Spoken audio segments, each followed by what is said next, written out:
Doing a quick sit-down question and answer with him, apparently sponsored by Picasso Coffee. We're in the streets of St. Charles with Funny Bones St. Charles, who this man is headlining tonight. He is the act. He's the man with the plan. The guy putting on the whole show. So if you haven't been down to St. Charles Funny Bone, come down the streets of St. Charles, check it out. We got all types of awesome stuff, including this incredible individual. What's up, man? Guy, what up, buddy? What's going on? You good? How we doing? I'm good, man. I'm good. Good weekend. Yes, it has been a pretty awesome packed weekend. We got a pack. They spread things out to make sure that we could keep everybody distant. Yes. And you killed it last night. It was fun, man. It was fun, coming back home. I mean, it's grew up in St. Louis, but St. Charles is right there. But it was fun doing the crowd last night. So good energy. Yeah. Yeah. I didn't know what to expect because I hadn't played St. Charles in probably 20 years. Yeah. You feel like it was different than St. Louis? Much different. Yeah. Yeah, it's a lot darker in St. Louis. A lot darker in St. Louis. All right, so here's... I don't mind either way. As long as they're laughing, I don't care what your hue is. Just laugh. You killed it. Everyone had a good time. So here's one of my questions I got out the gate. And this is something I read. This is read in a comedy book. You are obviously a veteran comic. So I feel like there's... the people that write out what the rules are, and then there are the people that adhere to the rules, and then the people that break the fucking rules, which I would put you under that last category.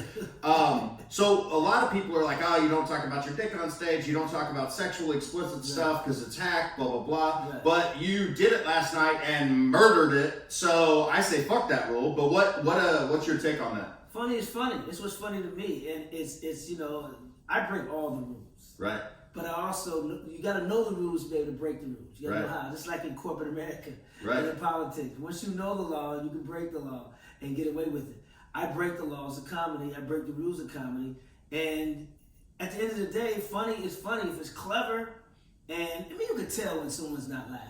You can tell when it's overboard. Right. But if it's clever and it's funny, you do you. Right. Yeah. My it is, breaking the rules.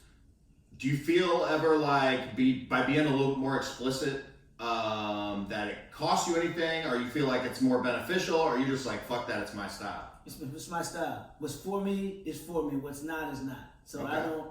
I mean, there's shows where they want me to be clean.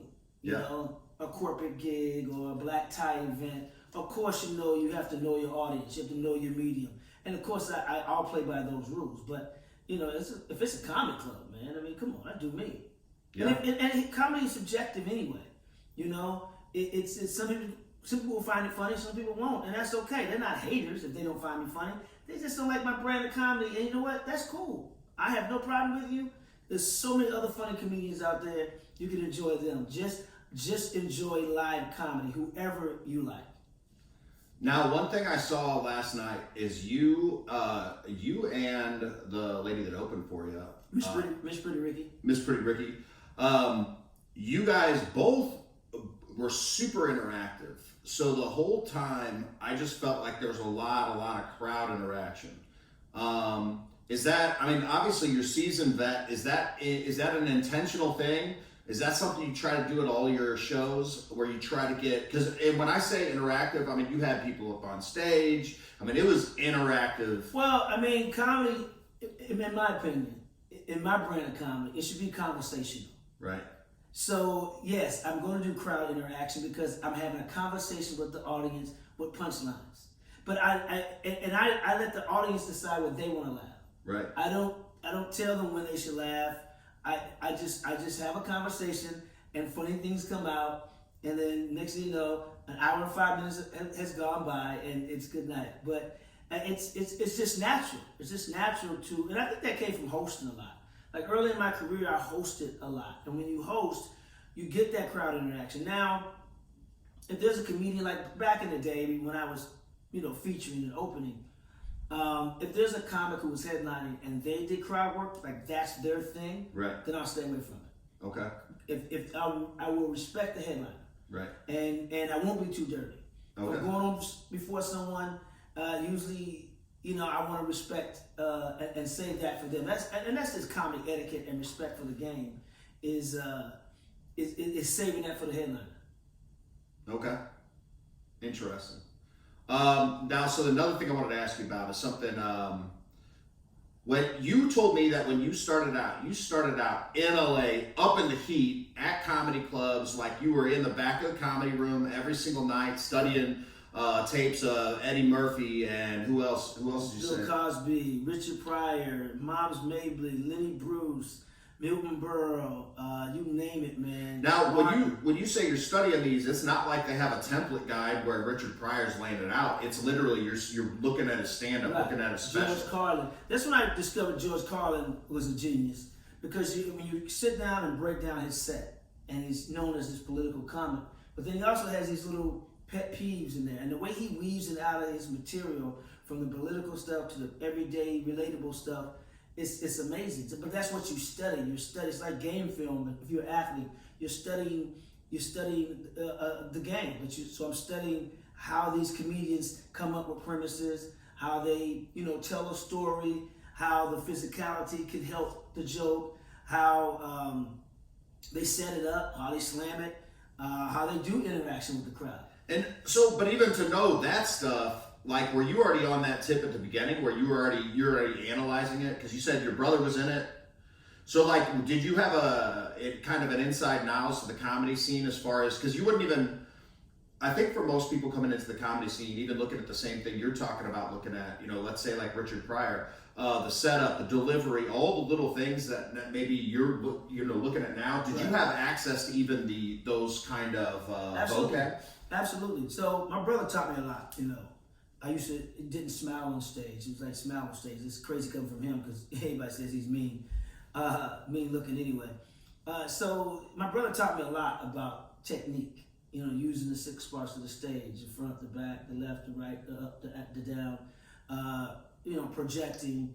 And also just, I was surrounded by, great comedians. Like when you live in LA or you live in New York or Chicago, there's great comedians that come out of those cities. And so when you're around them, you study them while they're on stage. Or as you're talking, they're going to throw some little gems at you. And I learned a lot, Chris Rock, even T.K. Kirkland. And I was in the Def Comedy Jam tour very early in my career. So Yvette Wilson, Adele Givens, and Ricky Harris. And just a lot of comedians, man, I learned from. Then I did the Kings of Comedy tour. So I was on the road with Bernie Mac and Steve Harvey and Cedric. And then I opened for D.L. Hughley on the road, and he would drop gems on me. Eddie Griffin, they would drop some gems on me. So everybody I opened for, I was just a sponge. And you take it all in, man, and you just, And I would tell other comics who are up and coming what I learned from, those veterans. It's like it wasn't, the game is to be told, not to be sold. So I would, whatever advice I had, I'd pass it on to the comedians coming up in my generation. That's awesome. I feel like, I don't know how it was then. Was it pretty accepting back then, or you think there was a lot of competition? The camaraderie was definitely different then than it is now. How so? Like it was smaller community? Well, I think back then we rooted for each other. Okay. Rather than competing with each other. Right. And it's funny, a story I love telling is Aspen Comedy Festival. HBO used to do these comedy festivals in Aspen, Colorado. And they have these different groups, New Faces group and Group A group. I guess it goes on experience or style or whatever. So the group I was in was a guy named Billy D. Washington, a guy named John, what was Big John's name out of the Bay Area? I forgot. John Austin, and Billy Gardell from Mike and Molly and the game shows he hosts. And we're all like fresh faces, new faces. And we just it's funny because they looked at me strange because, I would grab everybody up and pray before every show. Like, and then I can't remember who said it, or even I said, I'm not sure, but we're just like, look, instead of competing, let's root for each other. So we get together and write, or if we're in the room, we'd laugh the loudest and encourage, the comedian on stage, whoever was on stage, to, because you need that laughter sometimes. When you hear your friends laughing, it's dope. So, we became a pretty close knit group, and we would talk at the festival because our shows were like the best. Yeah. So then now I feel like this. I feel like there's like a lot of competition. It's like subtle competition. People don't mention it, but I feel like mentally it's there for a lot of people. You know, where a comic will be vying for some spot, he'll get this spot, and then somebody else wants to get it. You know, like there's a lot of that that I see. Right. Okay. So then that brings me to my next question, which is this. Someone told me recently. He said that you shouldn't have beef. Okay, you shouldn't have beef with any comics. And I thought to myself, I was like, man, I wouldn't want to have beef. But then, like, if you already have issue, then what? So, what is your thought on that? Because we had an interesting conversation last night. It's life. You're gonna have beef with somebody. There's somebody you're not gonna like. Right. And somebody's not gonna like you. Yeah. Now, as far as there are a lot of comics who I personally didn't like. Yeah. And still don't like. But when it came to my comedy show that I produced and hosted, I was still putting them on stage. I separated my personal feelings from business. I tell you a story where I had a very, very famous, well-known comedian now, an actor. I was up for a beer commercial, right? Right. And I went in and I auditioned and I got the part. The other two gentlemen who had already booked it, they were like the slightly bigger name or whatever at that point in our careers, and they were already doing the commercial. So then I got a call from one of my friends who was in the commercial as well. He goes, man, you got beef with so-and-so. I said, no, that's my man. He said, you sure? I said, yeah, man, that's my man. He comes to Tuesday nights, I put him on stage. We done toured together. I went to his movie premieres and dapped him up, and we never had beef.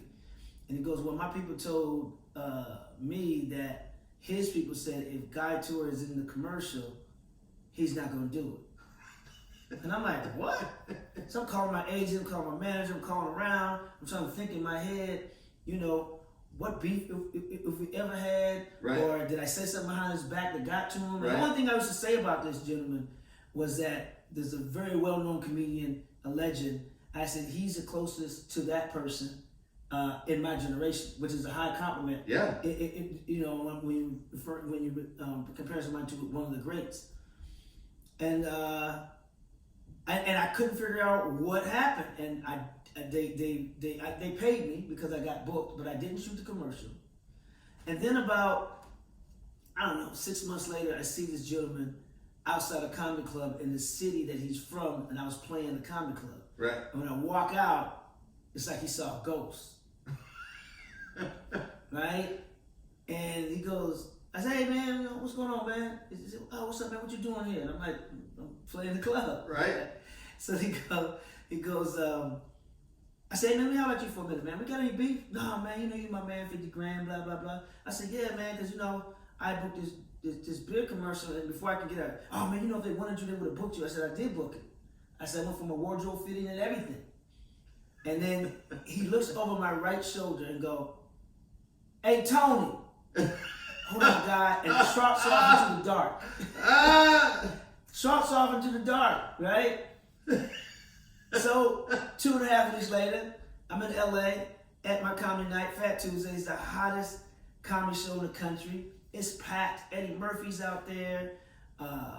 Chris Tucker's out there. It's stars, man. Stars and starlets are out there, man. It's packed. And the young lady had managing the front of the house. Like, hey, so-and-so here, the same comedian who trailed off into the dark. Right.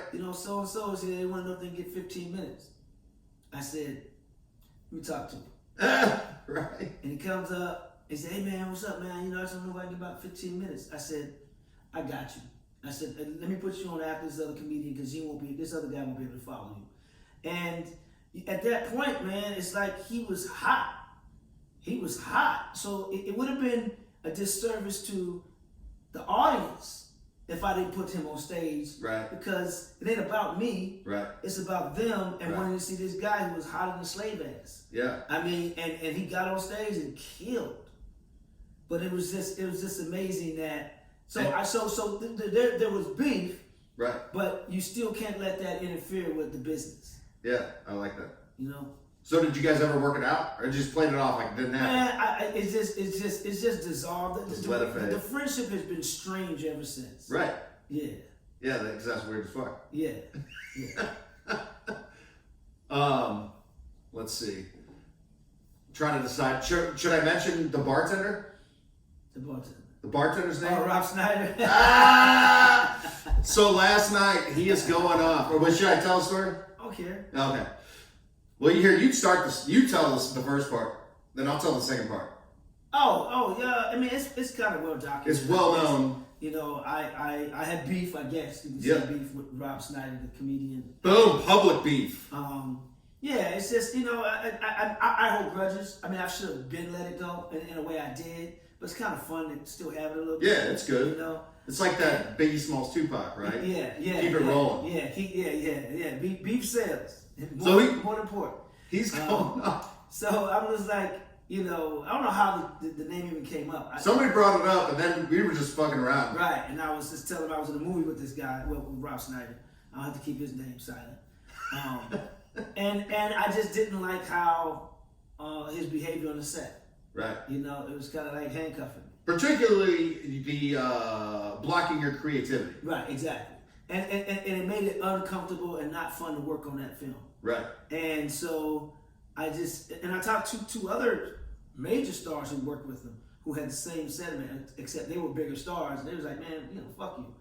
But me, I was up and coming, so I was respectful. Plus, I was the producer of the film and all that stuff, so I was respectful. But it's like, man, if you're going to hire a comedian, you hire a comedian because of what they bring to the table. If you want somebody to just read lines and act, then hire a regular ass actor. Yeah. But don't hire Guy TORRY and you can't let Guy TORRY be Guy TORRY. Yes, I'm talking in third person.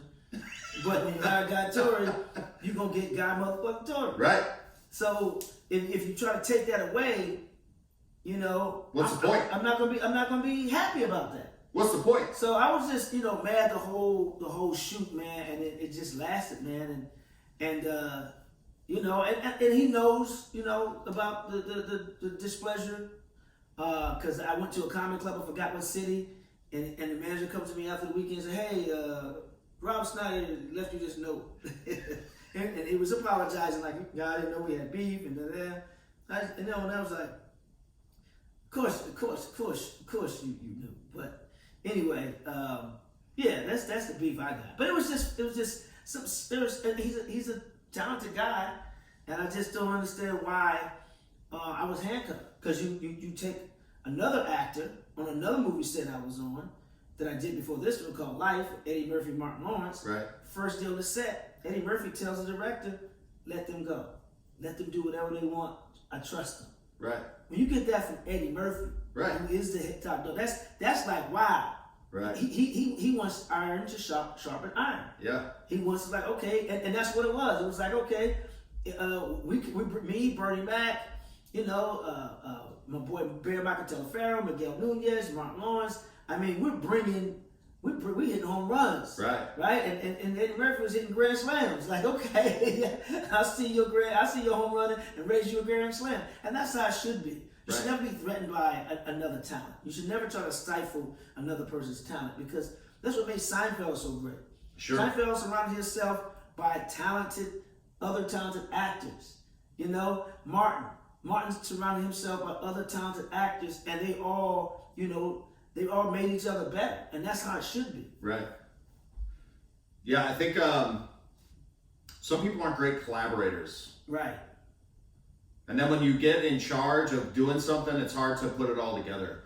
Like, because you have a vision and you're like, no, see, this is it. But if you can't bring all the people in together, that's like part of being a leader. Right.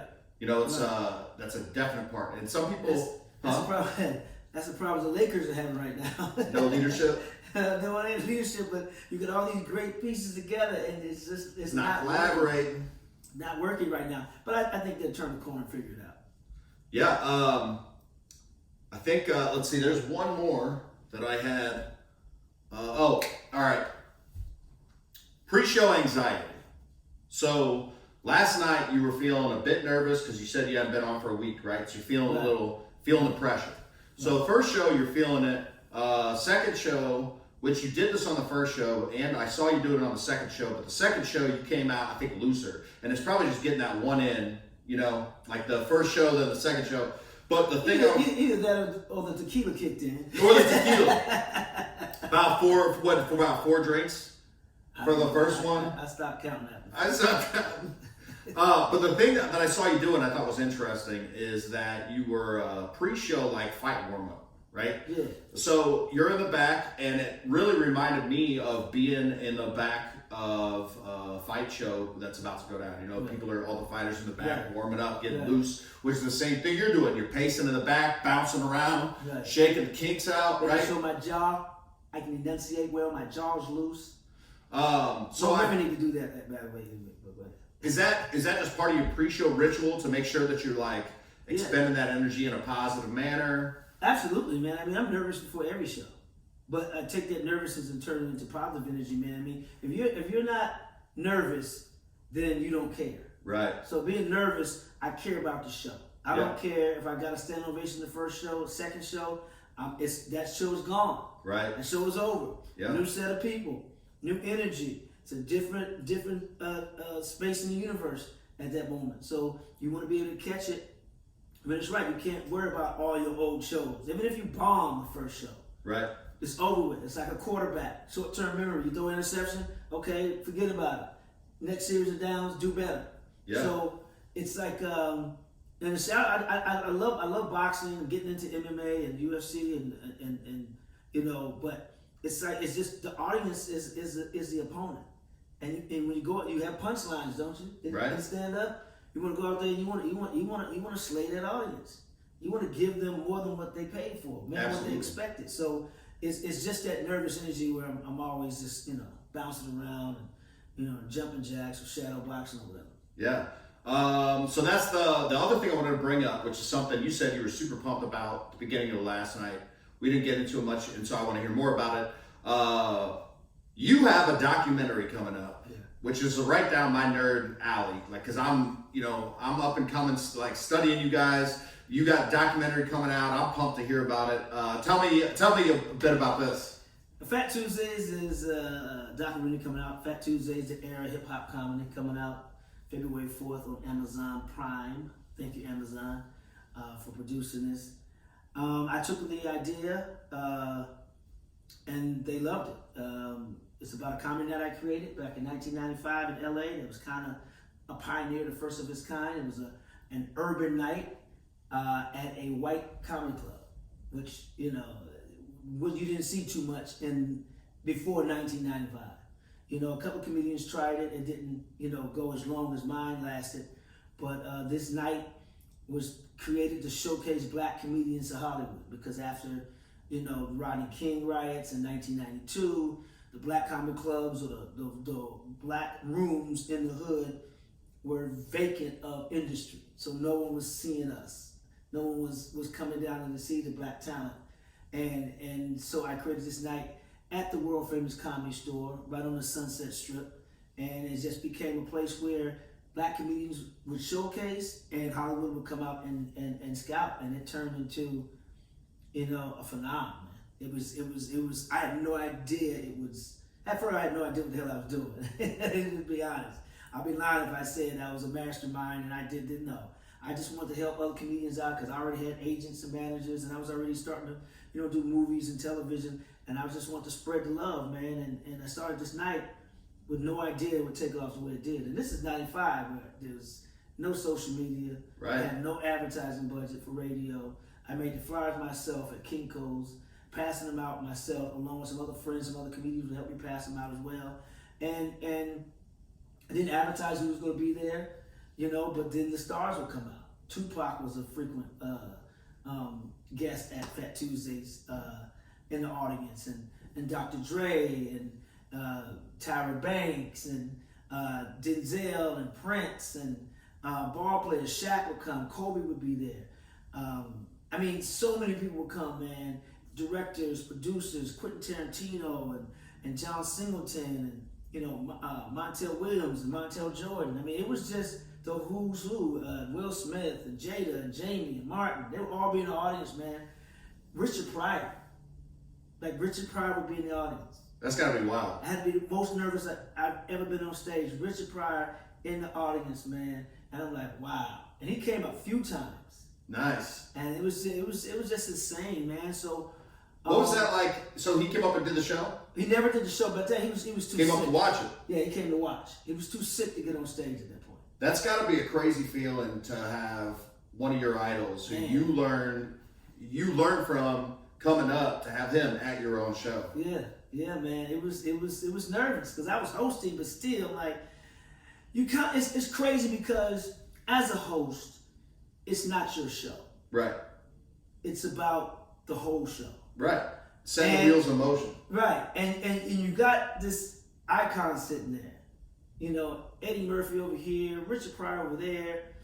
And you want to show them your stuff because, you know, this is, you know, but as a host, you can't do all the time. Right. You have other comedians on the show. Yeah. And they want to be seen too by their idols. Right. So it's a hard balance of giving them a little bit of you. Right. And then bringing the next girl or gal, a guy or girl on. Yeah. You know what I mean? So it's kind of crazy because and comics, and they can tell that. They're veterans. They know if you're trying to grandstand in front of them. That's not fair. And it just messes up the energy and the flow of the show. Right. If the host is just doing way too much time in between trying to, you know. Make it his show. Yeah. You got to do that whole thing. That's why sometimes, man, if there was somebody, a talent scout, as they call them, a producer in the audience to see me or to see another comedian, I wouldn't tell the other comedians that person was in the audience, because then they're going to run the light. They're going to do